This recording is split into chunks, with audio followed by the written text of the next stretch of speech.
Bismillahirrahmanirrahim. Assalamualaikum warahmatullahi wabarakatuh. Waalaikumsalam.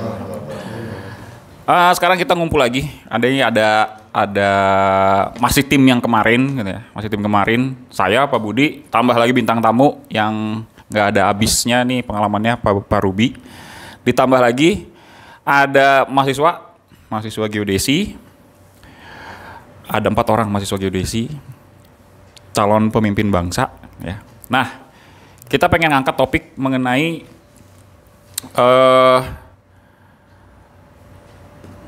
dunia survei atau dunia geodesi secara global. Maksudnya gini, siap nggak sih kita ini bersaing dengan surveyor atau geodet dari luar negeri? Karena kita tahu banyak proyek nasional di Indonesia yang kita harus bersaing, gitu ya. Bahkan artinya global itu bukan cuma dari luar masuk ke kita, tapi kita yang keluar. Nah, di sini ada peranan di geodesi yang di pembicaraan sebelumnya mengenai kualitas data, posisi, dan intinya sumber daya manusia, gitu ya. Nah, ada Pak Budi, Pak Ruby, dan teman-teman di sini. Kita pengen tahu. Bahkan kita akan memprovokasi mereka, gitu ya. Sebenarnya memprovokasi mereka siap untuk, intinya gitu ya, siap untuk bersaing dengan pesaing kita yang dari luar negeri itu, gitu ya. Nah, bolehlah Pak Budi, nih Pak Budi dulu nih ya, sebagai Jangan ke aku dulu. oh gitu, siapa dong? Pak Ruby. Oke. Pak Ruby. Pak Ruby, menurut Pak Ruby gimana sih? Kita nih bisa ini nggak sih? Kita nih bisa bersaing nggak sih sama luar negeri ya? Dilihat dari satu, sumber daya manusia, kedua, teknologi, dan ya mungkin nanti ada ide lagi, apalagi gitu. Gimana Pak Ruby? Oke, terima kasih Pak Andi atas waktunya juga. Selamat ketemu kembali juga nih buat rekan-rekan juga. Jadi kalau misinya dibilang persaingan secara global itu emang kita tidak bisa hindari juga Pak Andi ya, Pak Budi dan yang lain. Karena mau tidak mau, suka tidak suka, lambat laun itu pasti terjadi juga. Entah itu misalnya kita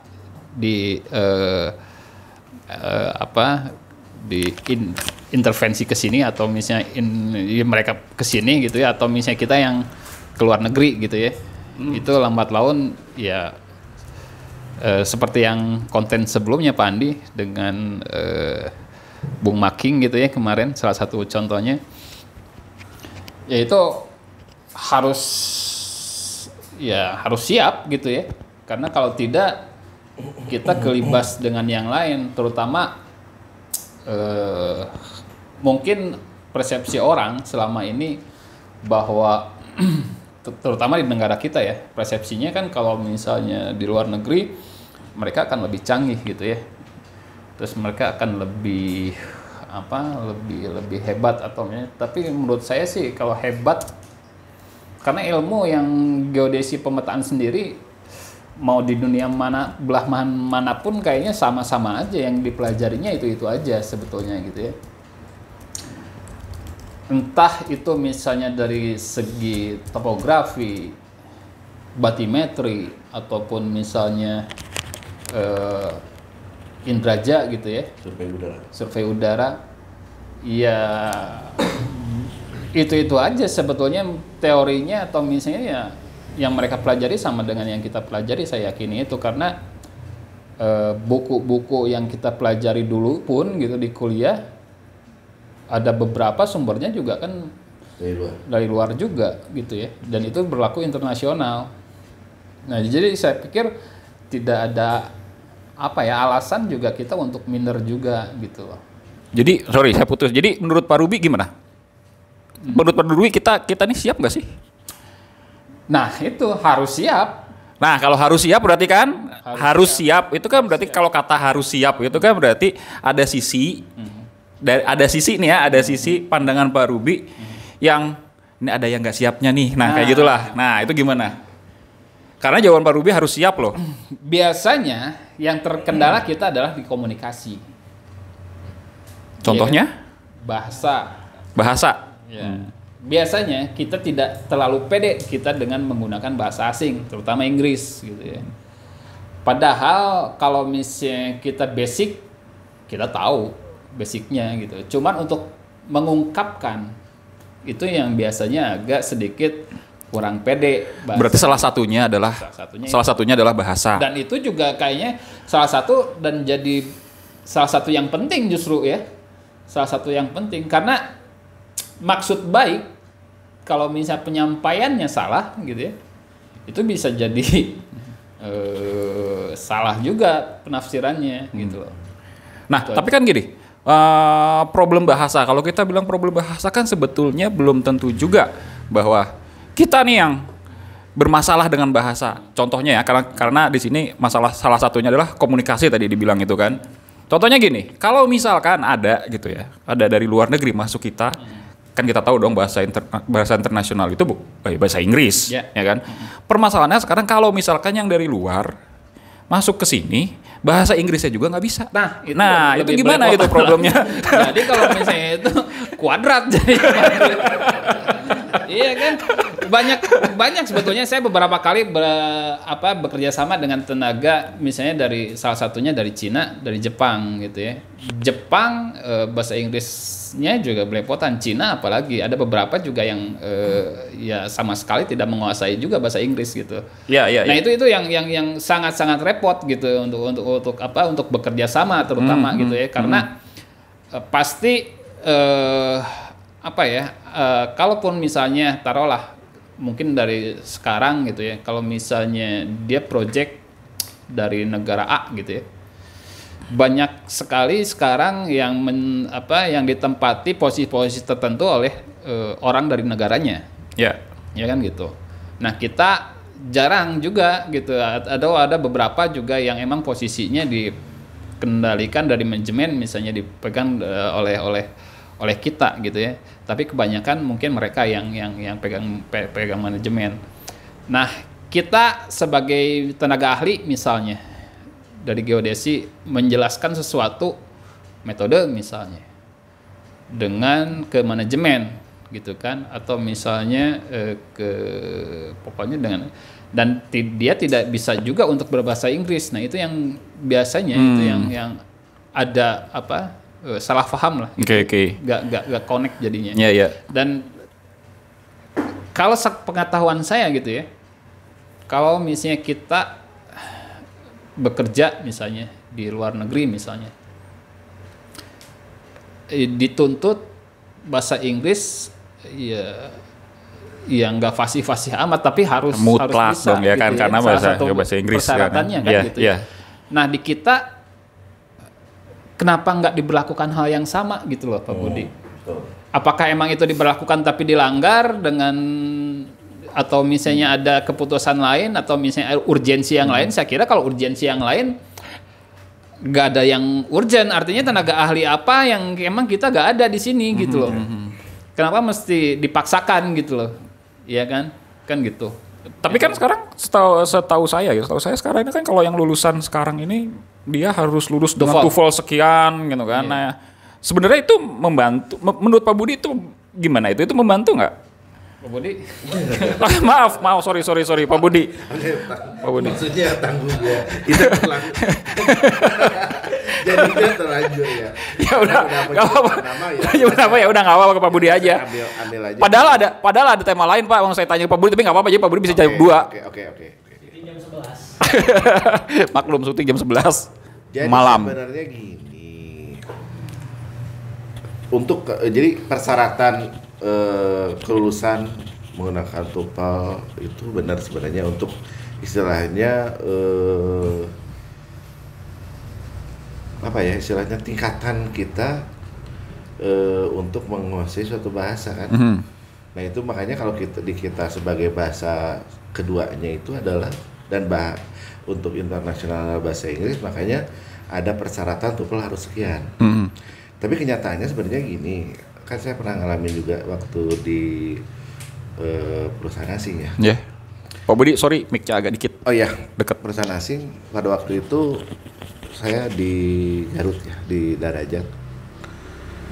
Yang kebetulan atasan-atasan saya itu dari mulai superintendent dan staff engineering Itu project apa, Pak? project untuk geothermal. Oh, geothermal, oke. Geothermal. Itu semuanya dari luar. Dari luar, nggak ada yang dari kita. Itu cuma yang dari bukan dari lokal ya, dari Indonesianya itu di jajaran apa namanya, di atas, di bawah ini superintendent itu adalah,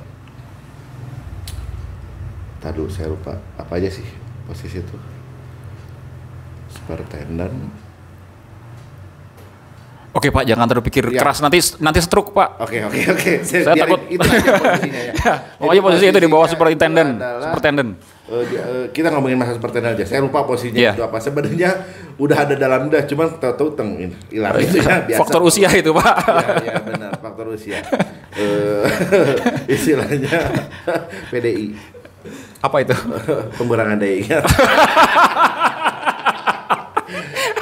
Jadi kita Pengurangan daya ingat. Sama aja, kita bukan politik, ngomongin PDI. Saya bukan kader PDI, sebenarnya bukan. Makanya saya tadi dijelaskan, PDI itulah pengurangan daya ingat.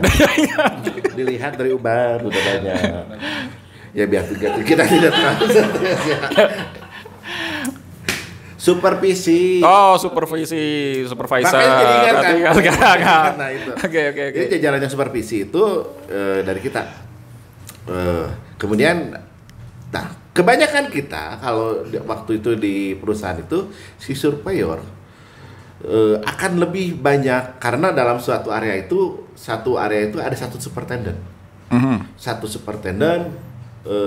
dan satu engineering di sana itu yang semuanya itu orang luar. Sebenarnya pada saat itu bahasa saya juga sampai sekarang nggak bagus-bagus amat ya sebenarnya, tapi ngerti. Ya. Apalagi kalau zaman sekarang kita akan lebih pede, software dengan ngomong aja kita bisa translate. Itu sebenarnya untuk masalah bahasa. Tapi kan kita nggak bisa tergantung dengan Google, nggak mungkin kan Pak kita ngobrol terus kita pakai Google gitu kan translate gitu. Sebenarnya gini, kelemahannya dari kita itu kita terlalu banyak ngobrol dengan bahasa kita sendiri.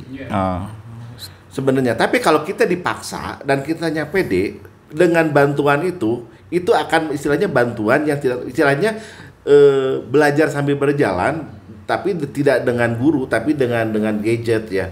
Yang dimaksudkan bahwa kita akan terbiasa. Oh, oke. Jadi kalau dalam bahasa Sunda mah cikaracak dengan batu. Eta. Jadi kudu biasa gitu. Jadi Harus biasa. Contohnya misalkan kita mulai dari sekarang ya. So you have to speak in English. Oke, no problem.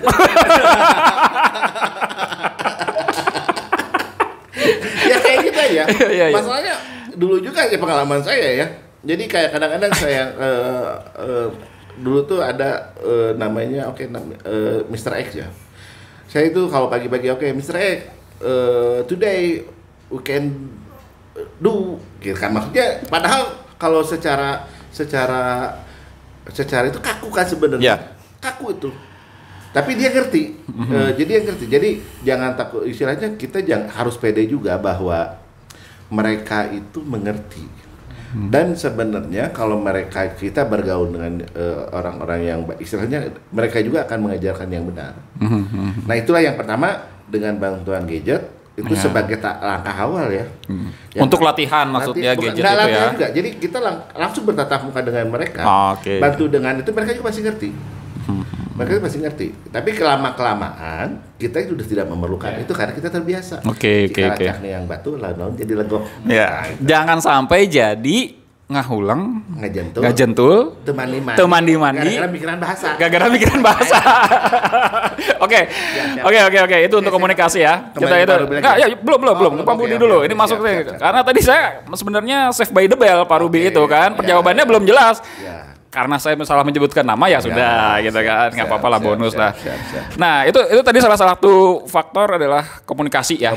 Komunikasi. Jadi ya penting gitu komunikasi. Nah sekarang kita lihat coba apakah kita ini mampu nggak sih kalau misalkan kita lihat dari sisi penggunaan alat gitu misalkan. Oke. Penggunaan alat. kita masih bahas di tataran terestris ya. Betul. Kita masih bahas dulu tataran terestris. Betul. Kita belum bahas ke masalah batimetri, Betul. UAV, Betul. remote sensing kayak gitu. Nanti suatu saat kita akan bahas juga gitu ya. Tapi kita persempit dulu kasus ini misalkan di terestris Terestris ini aja, ya. iya, Nah, siap. menurut Pak Budi, dari segi penggunaan alat sebenarnya surveyor kita atau engineer kita itu apakah sudah maksimal dalam penggunaan alat dan apa pengaruhnya? Ada pengaruhnya nggak sih untuk menguasai alat itu? Oke, jadi terutama ini untuk jajaran surveyor ya sebenarnya. Tapi tidak salah juga dengan untuk jajaran engineering. Istilahnya pengeluaran alat sekarang ini yang saya lihat di luar sama di kita itu sebenarnya jaraknya tidak terlalu jauh. Jadi misalkan pada saat ini alat yang tercanggih itu apa? Nah itu tidak terlalu jauh. Di kita udah ada. Cuman tinggal gini yang harus disiapkan itu sebenarnya kan kalau basicnya si alat itu manual booknya itu ada. Cuman nah yang pertama basic pengukurannya kita harus kuat. Kemudian istilahnya pertama basic, kemudian konsep dasarnya pengukuran itu harus Konsep kuat. dasar ya. Makanya untuk seorang engineering, seorang surveyor, kita konsep dasarnya itu harus kuat. Dan jangan segan-segan, maksudnya jangan malas-malasan untuk melihat manual book. Istilahnya kan, karena setiap alat itu harus manual book. Yang pertama gini kan, lihat aja contohnya si handphone itu tidak bisa beredar di Indonesia kalau tidak ada manual book dalam bahasa Indonesia. Tapi apa salahnya juga kalau tidak ada bahasa Indonesianya, translator sekarang sudah online. Jadi kita jangan istilahnya sekali-sekali bermalas-malasan melihat istilahnya keunggulan alat tersebut. Masalahnya istilahnya semakin canggih itu kan sebenarnya memperbaiki bug sebelumnya, tapi dimunculkan juga kelebihannya. Nah itu kelebihannya harus kita gali, itu apa? Karena dalam survei terestris itu sebenarnya pengukuran istilahnya konsepnya itu aja. Cuma nanti istilahnya ketika kita melakukan sesuatu, misalkan kita untuk stake out ya, kalau stake out itu kan kalau misalkan stake out segaris, istilahnya kita stake out bangunan yang sama, misalnya stake out apa namanya, kayak stake out garis aja lah. Itu di alat itu kan ada di total station sebenarnya kan kayak stake out lain. Nah itu kalau bagaimana memanfaatkan stake out lain itu istilahnya di jajaran surveyor dan engineering kita untuk pengambilan keputusan apa yang ada di lapangan. Jadi sekali-kali jangan bermalas-malasan untuk membaca manual booknya, karena apa, alat yang sekarang keluar di kita juga tidak jauh juga itu juga baru sebenarnya di luar itu. Dan itu sebenarnya balik lagi masalah komunikasi. Betul. Kenapa saya sebut komunikasi? Karena bahasanya adalah bahasa Inggris kebanyakan. Betul. Belum keluar yang bahasa Sunda ya Pak ya? Betul. Belum keluar yang bahasa Sunda. Nanti kita bikin lah. Jadi kalau istilahnya kita kan kemarin berencana bahwa nanti kalau RTK itu keluarnya itu kulon, wetan, jangkung, sarang katalitian. Ya. Itu kan udah sepakat mau bikin itu ya. Kebayang kalau misalnya kita stake out dari bahasa Sunda jadi neangan titik. Kegunaan pisannya. Jadi lah kita pangnyeunkeun ka surveyor ya, kalau kita sebagai leaders. Nanti pangneangkeun titik. Pangneangan titik di lapangan. Tuluy pangnempatkeun. Atau jadi panjang. Sebenarnya harus cuma tinggal bilang stake out aja. Itu mah jadinya panjang gitu kan. Kebayang apa ya LCD-nya itu ya? Iya. LCD-nya nggak cukup gitu, harus yang 17 inch ya. Benar.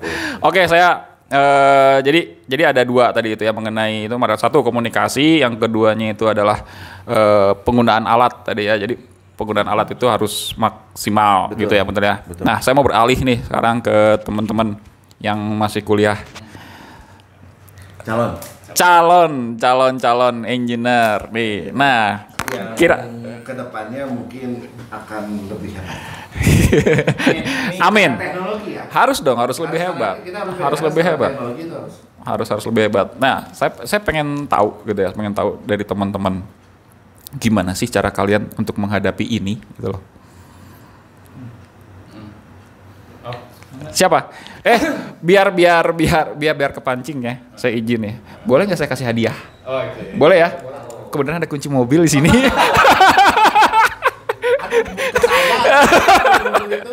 Ya, coba lihat ya. Ini dalamnya biasanya ada STNK-nya kan. Ini asli apa enggak? Oh, asli. Asli. Berarti bukan remote control. Gimana? Ada Arya, ada Fajar, ada Ihsan, ada Aldo. Rivaldo Ahmad. Siapa dulu nih yang mau ngomong? Oke. Fajar, gimana Jar? Ya Pak, bisa diulangi pertanyaannya Pak? Gimana? Gimana persiapannya Bung Fajar? Kita sebut Bung Fajar lah ya, Bung Fajar. Ini kita nih memang artinya gini loh.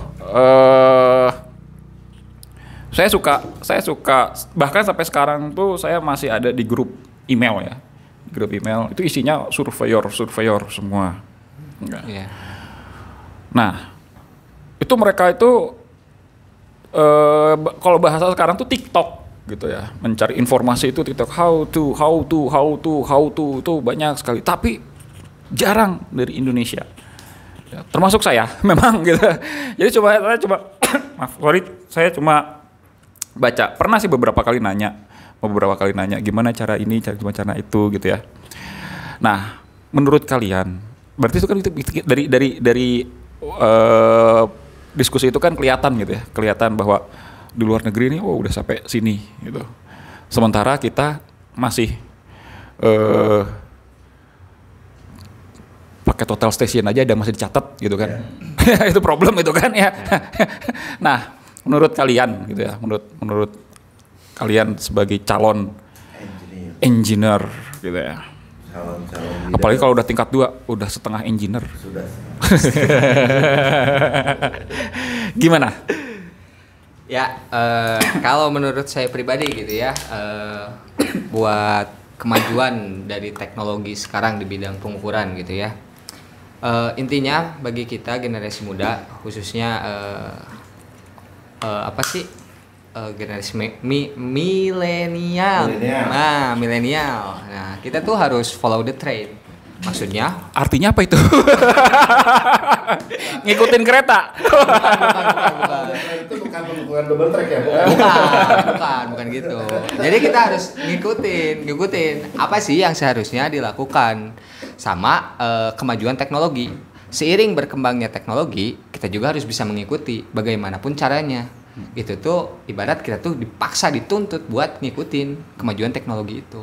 Kayak misalnya kan sekarang udah ada nih TS yang robotik yang gitu.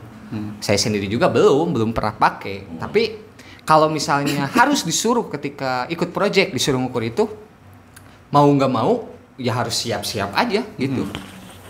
Oke, jadi gini, alat instrumen itu pada dasarnya itu semua sama prinsipnya ya. Ya. Prinsipnya semua sama. Cuma problemnya adalah siap nggak kita menerapkan itu di alat ini. Jangan sampai begini. Kasus adalah ada tipe alat, kita semua tahu tipe alat ya. Merek alat. Ya. Merek alat A, merek alat B, merek alat C. Gitu ya. Kita nggak usah jauh-jauh dulu ke robotik lah ya. Iya. Karena kita juga belum pernah pakai ya Pak ya. Saya pernah sih. Oh pernah. semi robotik kita pernah pakai dulu ya, benar untuk ngukur yang di Jakarta ya. Ya lupa saya. Maklum tadi itu. Penurunan daya ingat. Oke. Jangan sampai contohnya itu adalah kasus yang ketika saya mewawancara satu orang surveyor, saya nggak bisa Pak pakai alat ini, saya biasanya pakai alat ini. Nah, itu gimana cara menyikapinya, Bung Fajar? Menyikapinya oke. Pengalaman saya gitu ya, pegangan. Maksudnya tentunya ini di masa perkuliahan ya. Oh. Di masa perkuliahan. Kalau di masa perkuliahan gimana ya jawabnya? Oke, yang ada aja dulu deh. Yang ada di kepala aja dulu. Nah, kalau yang ada dari kepala saya mah kayak gini Pak. Jadi si instrumen alat ini pada dasarnya konsepnya sama-sama aja ya kan ya. Alat tuh sama-sama aja, ada backside, foresight dan kayak gitu. Tinggal kita dikuatin konsep dasar pengukurannya tuh kayak gimana.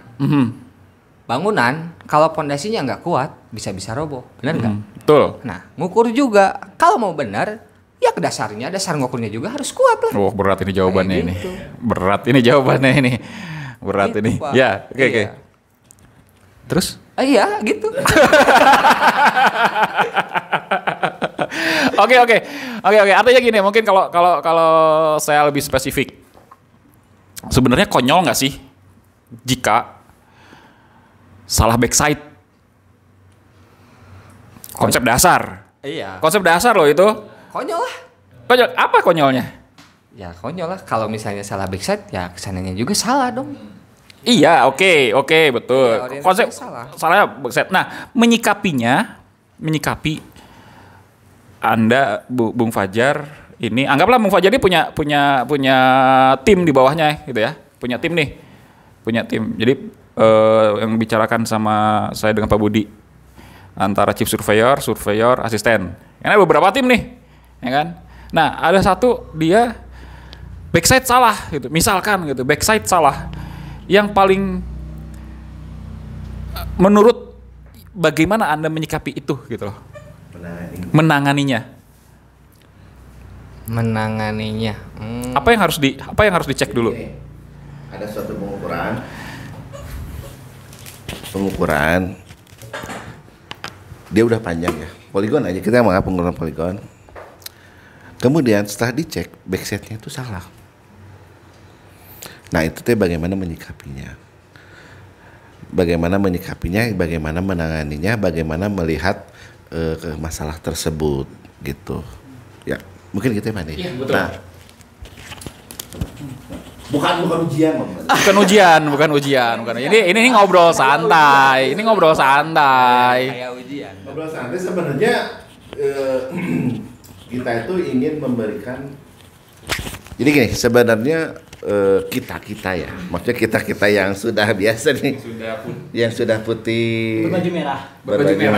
ini ya, terlihat di mukanya sebenarnya. Oh Pak Ruby masih muda, lupa saya tuh ya. Jadi sebenarnya pengen melihat,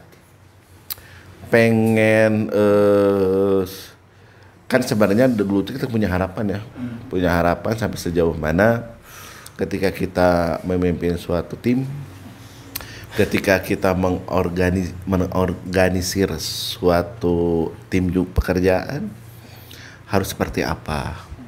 Jadi tidak hanya diberikan perintah, tapi nanti juga itu akan ada problem.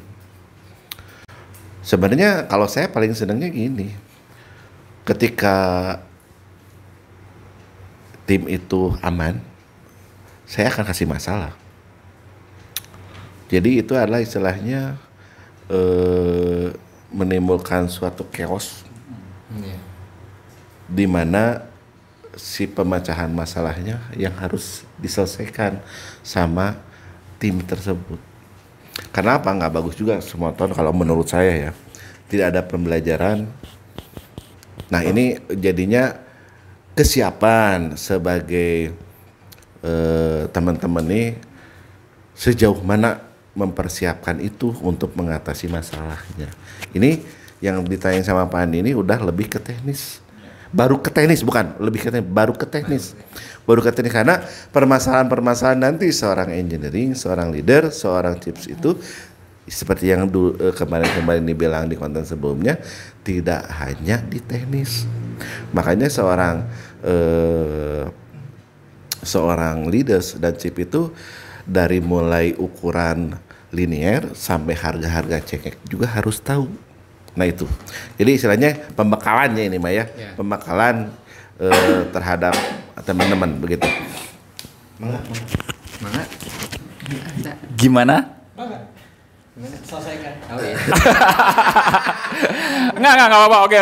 Jadi gini, nggak mungkin lah kalian bisa menjawab 100% lah ya. Kita paham di sini sengaja. Artinya Artinya ini sharingnya itu adalah bahwa itu salah satu problem. Kalau misalnya tanya teknisnya apa, detail problemnya apa, nah itu salah satunya. Bagaimana kita menghadapi kalau dia ada surveyor yang salah backside. Karena tadi kembali lagi bahwa konsep dasar gitu, mappingnya seperti apa gitu ya. Menurut Pak Ruby, tadi itu gimana Pak Ruby? Menurut Pak Ruby, salah backside nih, ada kasus dia salah backside. Waduh, itu sering banget tuh ya.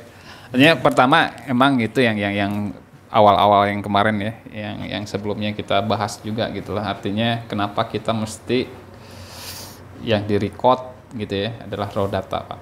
Karena itu kita bisa analisis di situ kan gitu ya.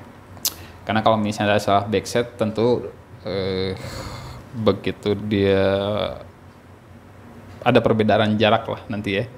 Pasti ada perbedaan jarak antara foreset dia dengan backset dia, itu akan pasti gak sinkron. Iya kan? Nah, kalau posisi mungkin ya sudut juga, kalau sudut saya bisa pasti melenceng juga gitu ya. Cuman kan gak semua surveyor juga gitu ya yang bakalan ngeh juga gitu ya, karena saya beberapa kali juga sempat kejadian gitu. Begitu saya lihat raw datanya, tembakan foreset dia dengan tembakan backset dia jaraknya beda. Kan gitu ya. Pertama kita foreset, begitu dia pindah alat backset itu beda jarak. Pertama saya lihat dari jarak, pasti ketahuannya dari jarak gitu kan. Yang paling gampang gitu ya. Karena kalau misalnya sudut kan harus kurangin kan gitu, nyari jarak mah pasti kelihatan gitu. Walaupun misalnya taruhlah perbedaannya 1 meter gitu. Itu pasti kelihatan. Biasanya saya kalau misalnya itu saya lihat dulu, kalau misalnya emang tidak ada lagi kesalahan backset, itu akan saya coba untuk diulang titik itu. Titik itu dicek ulang. Cek ulang titik itu, saya foresetkan lagi untuk beberapa titik untuk memastikan bahwa jarak yang di depan atau titik yang di depan itu dipastikan benar. Minimal dari sudut dan jarak ya. Minimal dari sudut dan jarak ya. Itu makanya kenapa kita itu harus melakukan record data itu yang benar-benar raw data itu tadi ya. Iya, raw data. Sudut horizontal, sudut vertikal, jarak miring, termasuk di situ record secara otomatis, tinggi alat dan tinggi karena kan kita kan belajar juga dulu kelebihan data digital dan data analog itu ya. Data manual itu ya, kelebihannya adalah salah satunya menghilangkan kesalahan pencatatan angka. Kadang-kadang angka 2 dengan angka 7 6, 9 gitu ya. Human error kan sangat mungkin tuh Pandi. Artinya apabila kita secara manual kita mencatat, karena emang fisik orang gitu ya, itu tidak akan konstan, dia akan selalu prima dalam 8 jam kerja sehari gitu ya. Pasti dia ada sisi di mana dia lelah gitu ya, di mana dia blank gitu ya. Nah itu yang sebetulnya dipermudah, karena kalau misalnya dibilang alat bodoh aja gitu ya, alat bodoh, apa yang kita suruh ya dia pasti mau gitu, karena emang dia tidak dikasih untuk berpikir kan gitu ya. Nah tugas si surveyor gitu, karena kalau saya pikir tanggung jawab kalau misalnya udah di lapangan ya, di luar camp, itu surveyor yang pegang tanggung jawab atas timnya, bukan leader gitu ya, karena leader tidak mungkin juga untuk menemani surveyor tiap hari ke lapangan gitu ya. Yang apalagi dengan lokasi yang banyak ya Pak betul. Ya. Karena jadi itu dari leader diserahkan ke surveyor tanggung jawabnya. Nah surveyor dia punya anak buah, asisten dengan labor, mereka lah yang sebagai ujung tombaknya. Nah jadi apapun kesalahannya, kalau misalnya ada miss, itu yang bertanggung jawab adalah surveyornya, bukan asisten, bukan labor, karena ya ranahnya bukan kalau misalnya kita lihat dari hierarkinya kan seperti itu. Kita kalau misalnya ada miss, misalnya tadi seperti Pak Andi bilang, yang tanya kita gak bakal tanya asisten, yang kita tanya adalah surveyornya. Berarti salah satunya kalau saya agak boleh tarik kesimpulan dari pembicaraan Pak Ruby itu adalah kita menganalisa kesalahannya itu ada di mana gitu ya. Kita mendeteksi. Kita mendeteksi error gitu ya. Mendeteksi errornya tuh di mana? Error ini sini bukan maksudnya error alatnya gitu, bukan cuma error alat ya. Tapi dari penggunaannya ini udah benar belum nih? Backside, istilah backside dengan foresight gitu kan. Padahal sesuatu yang sama gitu ya, melakukan pengukuran sudut, bacaan sudut lah kasarnya begitu ya. Tapi ketika dia tidak paham apa itu backside, apa itu foresight, kemudian apa itu azimut, nah itu akan menjadi masalah ya. Iya, satu hal lagi Pak Andi, kalau misalnya kita hanya record koordinat, begitu kita masukin misalnya salah tinggi target, itu udah gak bisa kita apa-apain Pak. Iya kan? Kalau misalnya taruhlah satu tinggi target itu 1,5, karena dia lupa untuk komanya atau titiknya, jadi 15 meter misalnya. Yang ke-recordnya kan 15 meter. Iya kan? Dan hitungannya elevasinya jadi 15 meter gitu ya. Gitu. Oke. Itu kan? Fatal sekali ya ketika total station digunakan secara analog gitu ya. Iya Tapi ini gini loh, itu bukan sesuatu yang fiksi, itu real gitu. Itu kenyataan itu. Yang saya khawatirkan detail yang diambilnya itu adalah detail yang penting. Misalnya pojok-pojok bangunan, titik ujung-ujung jembatan, detail-detail yang penting, bukan detail hanya sekedar detail gitu ya. Jadi detail yang menggambarkan objek yang emang perlu datanya gitu. Artinya apa? Kita harus kembali lagi ke sana. Ya kan, bukan hanya tenaga yang terbuang, tapi waktu yang tidak bisa tergantikan kan gitu ya Pak. Artinya seharusnya hari ini kita untuk menuju progres berikutnya, ini kita kembali lagi ke situ. Walaupun misalnya itu harusnya bisa diminimalisir dari raw data tadi. Oke, saya ke Pak Budi dulu deh. Pak Budi, kita kan tahu juga ada manajemen point. Manajemen point yang sering terjadi itu adalah ketika kita mengklasifikasikan misalnya ya. Karena ini salah satu dari bagaimana kita bersaing dengan surveyor atau engineer luar kalau kita lihat dari sisi pengolahan data. Pengolahan data juga apakah itu menjadi hal yang penting juga atau jangan-jangan itu cuma data itu belajar sebentar aja sudah bisa cepat gitu ya. Itu kan terjadi juga di kita tuh. Udah belajar itu dianggap hal yang sepele, itu udah diajar 5 menit udah beres gitu. Nah, sebenarnya kalau misalkan berdasarkan pandangan Pak Budi, pengolahan data yang seperti apa sih itu yang efektif supaya kita bisa bersaing tentunya sesuai dengan topik kita sekarang. Ya sebenarnya yang paling efektif adalah dengan digitalisasi ya sebenarnya. Jadi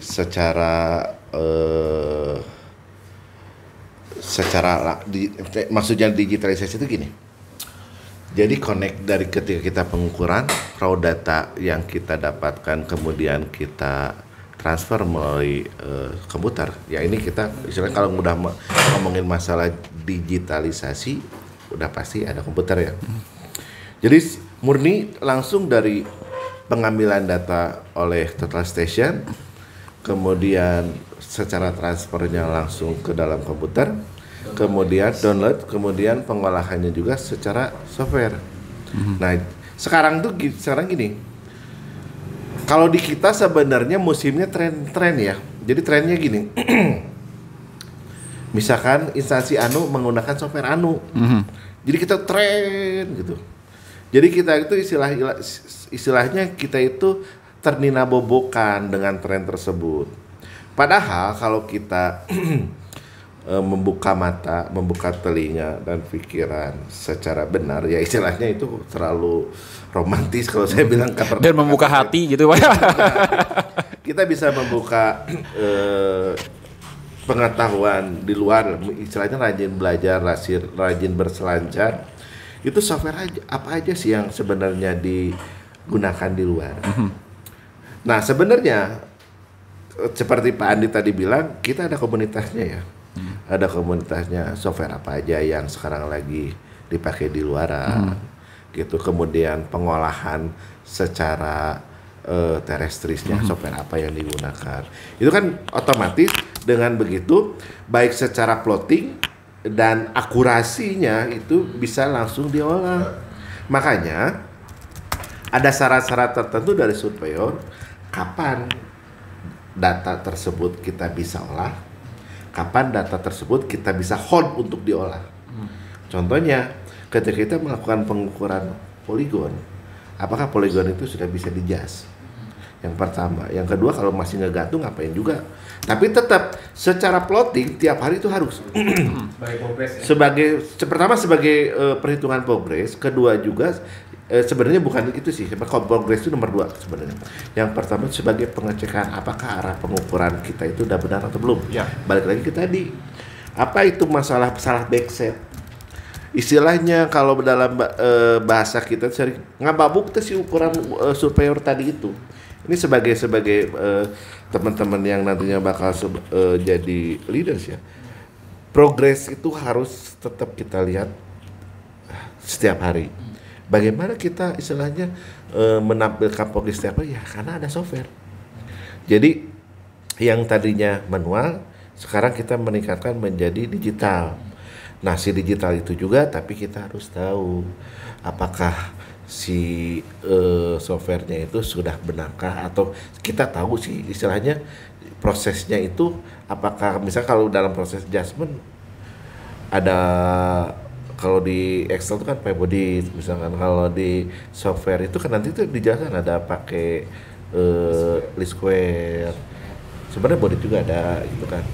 Nah, ada lagi software yang lain sebagai benar-benar bahwa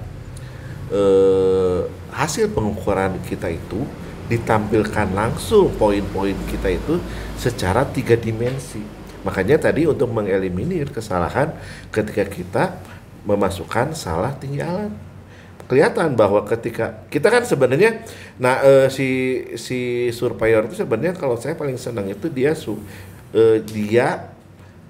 istilahnya daya ingat untuk sketch lapangannya itu kuat. Yang saya istilahnya idealnya gitu. Jadi ketika di sini kondisi tadi ketika saya situasi tidak seperti ini. Kemudian dia akan tahu bahwa ini di sini ada ini dan terlewat. Gitu. Nah, itu kalau sebagai leader itu pasti karena kita secara lapangan itu tidak bisa mengikuti terus surveyor, makanya ada beberapa trik-trik tertentu untuk si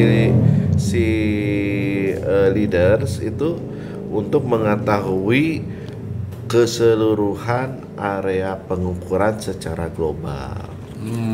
Jadi ya kalau pertanyaan Pak Andi tadi istilahnya kita digitalisasi aja semua itu akan menjadi efektif. Yang pertama kita mudah kontrol. Dan ke si digitalisasi itu istilahnya kita ada visualnya yang bisa kita lihat. Itu efektif sebenarnya, akan lebih cepat untuk menganalisis hasil pengukuran. Ya jadi berkaitan dengan deteksi error tadi itu ya. Betul. Deteksi dini lah gitu ya, deteksi dini. Kalau misalkan kita sudah melakukan pengukuran, hari ini kita ngukur. Kemudian udah nanti aja deh ngolahnya. Besok gitu ya. Itu paling nggak boleh. Itu istilahnya perbuatan lah. Itu pelanggaran. Pelanggaran. Dan juga tambahan Pak Dik. Biasanya surveyor setiap ke lapangan itu dibekali buku catatan. Artinya selain dia record, dia catat juga. Apanya yang dicatat? Kan tadi kita sudah sepakat kalau misalkan kita pakai total station gitu ya. Kita Artinya sudah full dicatat. buat koreksi aja kalau atau takutnya. Biar Per dia yang jawab. Oh. Anak-anak yang jawab. Biar Per. Kenapa surveyor dibekali buku catatan juga? Kenapa kira-kira surveyor dibekali buku catatan? Karena ya betul tadi untuk orientasi apa nih? Orientasi penggambaran sketsa ketika melakukan plotting data setelah mengukur di lapangan kayak gitu. Itu menurut saya pribadi gitu ya. Arya, bagaimana Arya? Silakan. Ini udah lumayan dapat bungkus STNK-nya ini. Baru bungkus. Iya baru bungkus ya nih. Kalau mau penuh harus jawab dengan benar 100% ini. Mobilnya sudah ada kok parkir di depan. Bangkrut. Yang kedua, Pak. Yang kedua. Nah, ini kayaknya lumayan nih gantungan ininya nih. Udah mulai nih nanti nih. Kuncinya kapan? Nah, nanti kalau udah jawabannya udah oke. Yang pertama tadi betul kata Bung Fajar bahwa orientasi lapangan untuk dicatat sketsa lah ya. Sketsa lapangan tuh emang kita butuh untuk membantu ke pengolahan data. Yang kedua, kenapa surveyor tuh harus bawa buku catatan? Karena kita ini secara teknis ya Pak, kita waktu nembak pakai TS gitu ya, terus kan kita masih ada yang masukin manual, seperti masukin tinggi alat, tinggi target. Nah, di situ ada kemungkinan kesalahan dari human error. Jadi walaupun di record betul. Jadi masih ada walaupun di record, tapi kalau kita salah input tinggi alat atau tinggi target ya salah. Ya, oke. Jadi intinya bukan artinya si buku catatan itu dipakai untuk mencatat keseluruhan, enggak ya. Kalau kayak gitu caranya ya kita nggak bisa bersaing gitu kan ya. Jadi ya itu kita untuk mencatat kondisi lapangan gitu ya. Bahkan kalau perlu dibantu dengan kamera, biasanya itu ngebantu juga kan ya, untuk lihat kondisi lapangannya. Nah pertanyaannya, dengan obrolan tadi kita itu, siap nggak sih kalian beradu dengan engineer dari luar? Ya kalau saya mah dengan yakin menjawab siap. Why not gitu Pak? Kenapa enggak gitu? Oh, hebat. Iksan gimana San? Pasti siap gitu. Pasti siap ya? Nah, Jadi kalau menurut saya kita tuh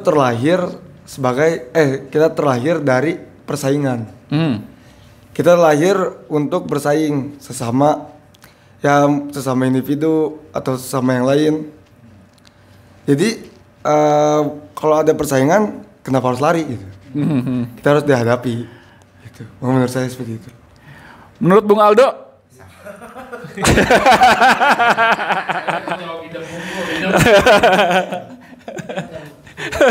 Kita tunggu jawaban Bung Aldo. Gimana ya?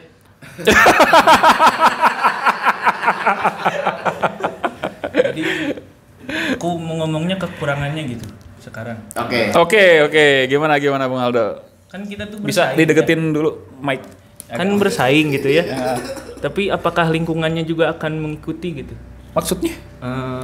Kita ingin bersaing. Misalnya gini, kita punya alat baru nih. Tapi buat surveyor yang lebih senior, ini mau buat apa gitu pakai alat ini? Pakai alat yang dulu juga udah bisa. Oh, berarti ini kasusnya adalah ketika ini senioritas ini. Bukan senioritas gitu, yang lebih tahu, yang lebih awal tahu. Yang lebih awal tahu. Maksudnya sorry saya takut salah paham ini. Maksudnya ada kasus, Aldo masuk. Ya. Terus kan kita punya inovasi baru gitu. Nah, jadi lingkungan di situ tuh udah bukan lingkungan ya. Metode baru kali ya. Nah, ada Kultur metode ya. kultur, kebiasaan gitu ya. Kebiasaannya. Oke. Aldo bawa kebiasaan baru gitu kan. Nah, tapi di lingkungan itu nggak nerima gitu. Oke. Ada hambatan. Banyak gitu. juga ya, benar-benar. Itu problem juga gitu. Siap. Apa lagi dong? Apalagi ya? Itu dulu. Oh, itu dulu. Nanti mikir lagi. Ya bener loh, itu problem itu kan. Gimana kalau misalkan kitanya siap nih bersaing gitu ya. Kitanya udah siap bersaing, kita udah oke. Tapi ternyata di lingkungan baru, justru lingkungan barunya yang membuat kita nggak siap bersaing. Betul. Itu istilahnya disebut problem. Jadinya gimana ya? Kalau sebenarnya harusnya kita sebagai, bukan kita ya, kita ya sebagai generasi yang telah istilahnya akan beralih ke anak-anak muda, menyadari hal ini. Saya juga masih anak muda, Pak. Betul. Kan kita akan beralih sebenarnya. Kita harusnya memberikan trust yang lebih ya sebenarnya. Nah itu yang sulit itu karena apa? Sulitnya itu banyak faktor sebenarnya. Banyak faktor untuk ke arah sana itu mungkin kalau untuk dibicarakan akan menjadi lebih vulgar. Saya nggak mau membicarakan itu sebenarnya. Tapi harusnya ya kita ada kesulitannya sebenarnya. Ya, Kita mau bicara itu ya kita harus sensor. Nah, itu nanti kali kasihan yang edit nanti. Nanti banyak notasi horornya. Cuman gini aja lah. Untuk kita nanti yang akan memberikan kesempatan terhadap teman-teman yang lebih muda, harus memberikan trust yang lebih ya. Dan pesan juga terhadap yang muda-muda, jangan menyia-nyiakan terhadap orang yang sudah mempercayai kita. Nah ini harus sebenarnya, karena kadang-kadang kita akan lebih ketinggalan masalah teknologi dari anak-anak muda. Karena urusan kita itu tidak hanya itu aja. Yang pertama itu harus memberikan kesempatan terhadap yang lebih muda. Nah ini kemudian dalam suatu tempat itu si kultur itu, kalau saya secara rock and roll tuh ke teman-teman yang lebih muda, tunjukkan jati diri kamu istilahnya ya, tunjukkan kemampuan kamu istilahnya. Istilahnya jangan dulu, istilahnya kita akan bisa memberikan bukan memberikan contoh ya, akan memberikan hasil dengan metode yang istilahnya yang lebih canggih dari mereka. Apa yang tadi itu, dan kebiasaannya di sini mah gini, kalian keluarkan istilahnya, saya punya metode yang lebih baru dan lebih canggih, silakan dipertimbangkan. Dengan artian metode yang lalu juga saya sebenarnya bukan tidak tahu, saya mengerjakan juga dengan hasil yang sama. Istilahnya ada pembuktian lah, ada pembuktian dari teman-teman yang lebih muda. Itu yang sebenarnya yang diharapkan. Jadi kadang-kadang kalau kita kulturnya kultur senioritas ya, kalau istilahnya di mana guru berdiri kencing berdiri, atau maksudnya apa sih, ada istilah itu tuh. Dan itu harus dihilangkan sebenarnya dari kita-kitanya juga. Jadi harus istilahnya harus memberikan, ayo silakan, saya pengen tahu nih kalau yang lebih canggih itu seperti apa. Memberikan kepercayaan yang lebih lah istilahnya. Dan si yang muda juga jangan asal. Yang untuk yang muda-mudanya juga. Mungkin itu Pak. Ya, jadi kita provokasi mereka gitu ya. Kita provokasi mereka untuk jangan kalah bersaing gitu ya. Tapi saya sih kita juga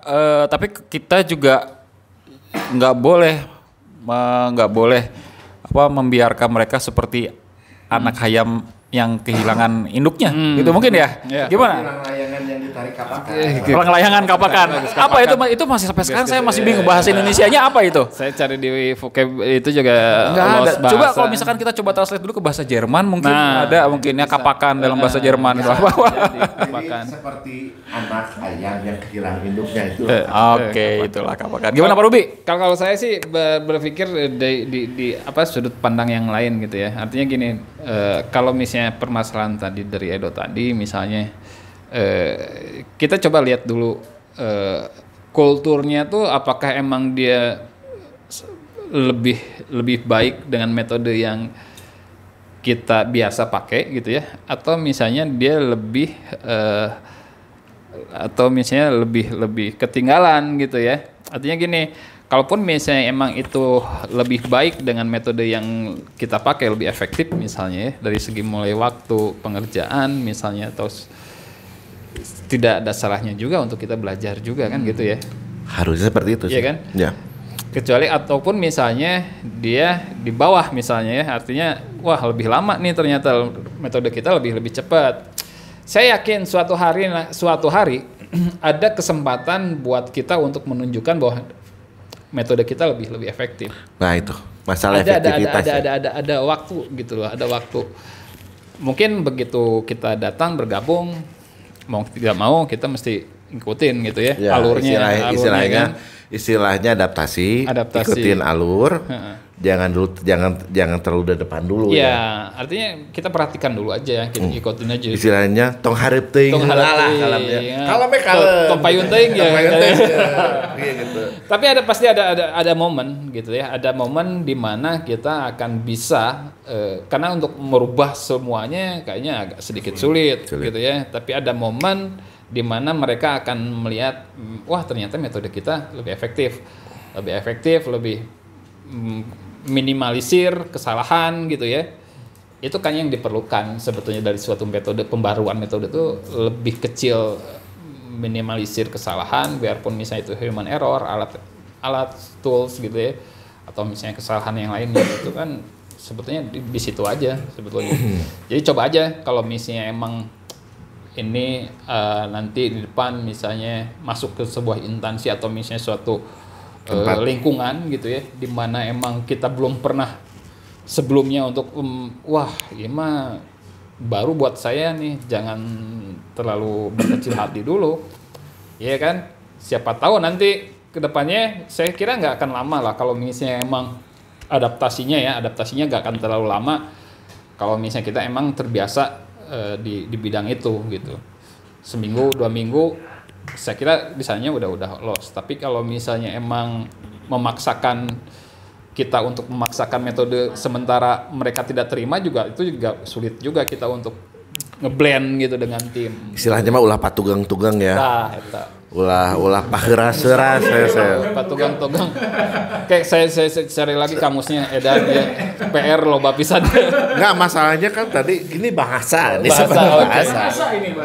ini yang harus istilahnya sebagai pemersatu sebenarnya dan sebagai si ciri khas ya, ciri khas gitu. Jadi emang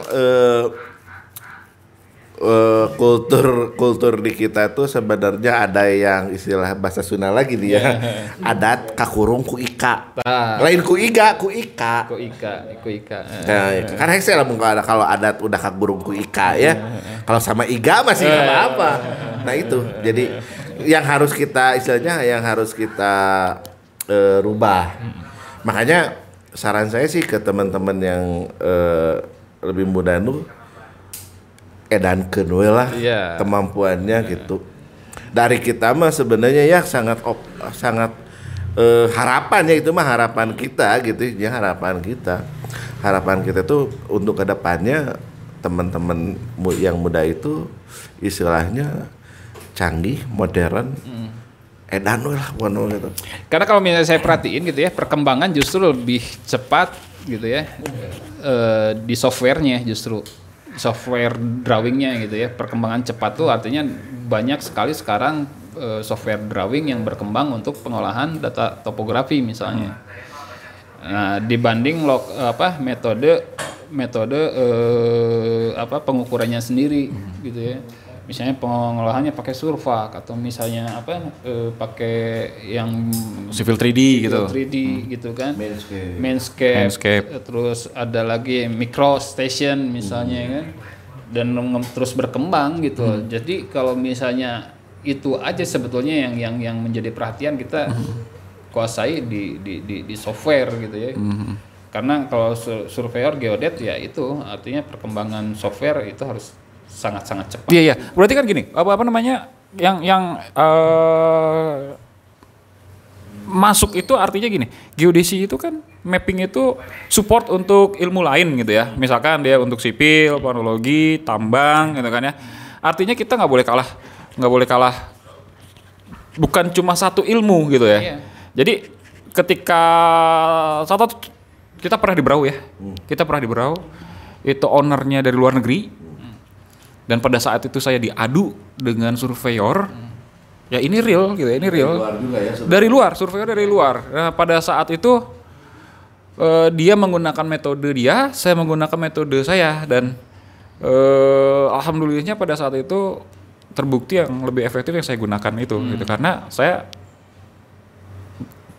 terbiasa melakukan pengukuran, saya olah data langsung bisa report pada saat itu juga. Jadi memang berat nih teman-teman kita ini nanti untuk ngadepin ke depan gitu ya. Berat sekali. Memang kita mesti support di maksudnya yang tadi itu yang kasus di Aldo bilang gitu ya. Jadi kita juga untuk mendukung mereka itu supaya mereka bersaing itu, siap bersaing itu ya. Kita ini yang saya nggak tega ngomongnya, aduh. Pokoknya harus gini lah, harus ideal juga buat mereka. Ya betul. Makanya istilahnya kita harus memberikan kesempatan dengan kultur yang berbeda ya, dengan kultur yang berbeda, istilahnya nge-flow dengan mengikuti istilah zamannya mereka. Harus terbuka sebenarnya. Ya tadi jangan sampai jadi adat kakurungkuiga itu kitanya nggak boleh. Karena kalau misalnya kita biasanya Aldo kalau misalnya ngolah gitu pakai civil 3D gitu tidak terbuka dengan software lain juga nggak bagus juga kan gitu. Iya. Begitu nanti dia masuk tambang bingung dia kan karena civil 3D kalau diterapkan di tambang itu nggak efektif gitu kan ya. Jadi ya kita ya justru lebih bersyukur lah karena kalau misalnya begitu masuk ke perusahaan atau misalnya ke suatu yang baru gitu dengan kultur yang baru pasti mereka juga pasti paham ada adaptasi yang harus dilalui kan gitu. Itu aja. Oke, kita sudah hampir 60 menit ngobrol. Ya kembali mudah-mudahan kita obrolannya ada manfaat dan alhamdulillah. Benar-benar ada harapan untuk mereka buat ke pendengarnya. Pak Budi duluan. Mereka memberikan. Oh ya, ada harapan nggak? harapannya tuh kawin. Terakhir Aldo penutup. Bung Arya, gimana Bung Arya? Sebenarnya belum ke harapan ya Pak.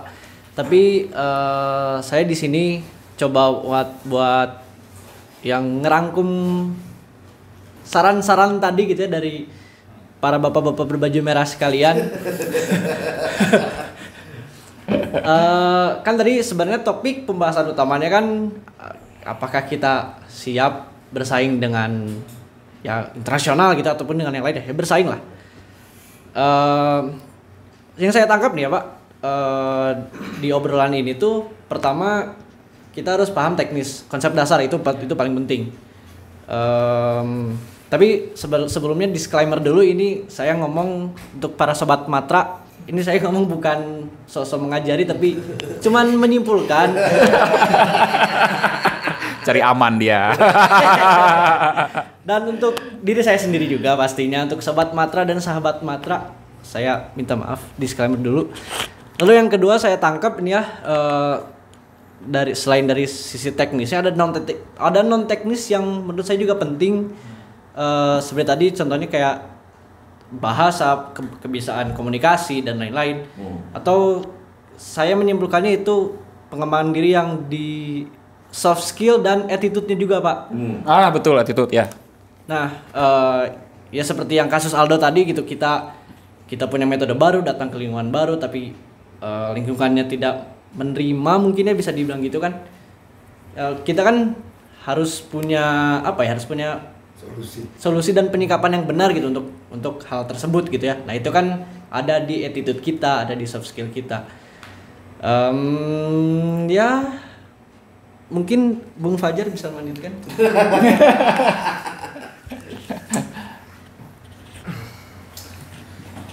Garuk-garuk dia, waduh. Harapan. Ya, harapan. Harapannya sama kayak Arya.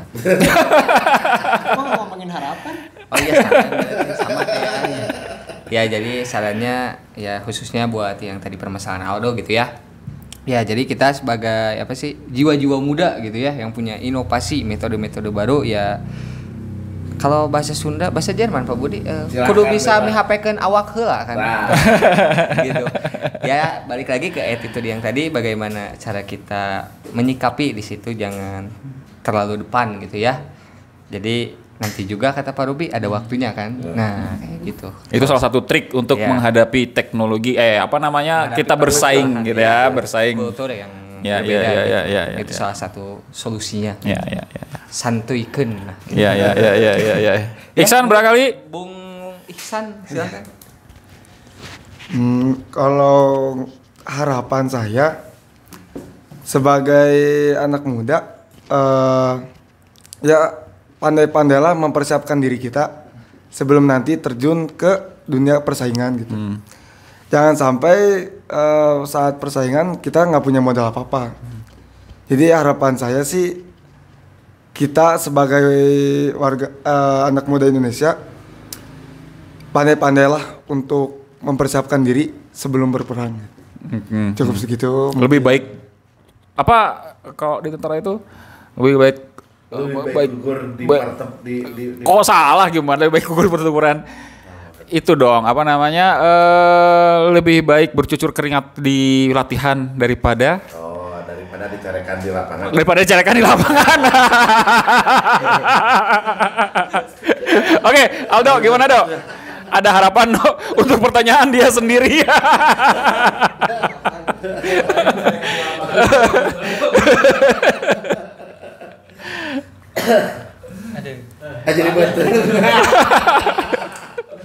Oke. Jadi Aldo ini dia udah punya pengalaman sebenarnya di lapangan, makanya dia melanjutkan kuliah ya. Di geodesi ya. Oke, selamat. Pak Budi, Pak Ruby, kita udah 60 menit kita bicara ya. Kita udah intinya kita memprovokasi mereka, jangan kalah. Jangan kalah.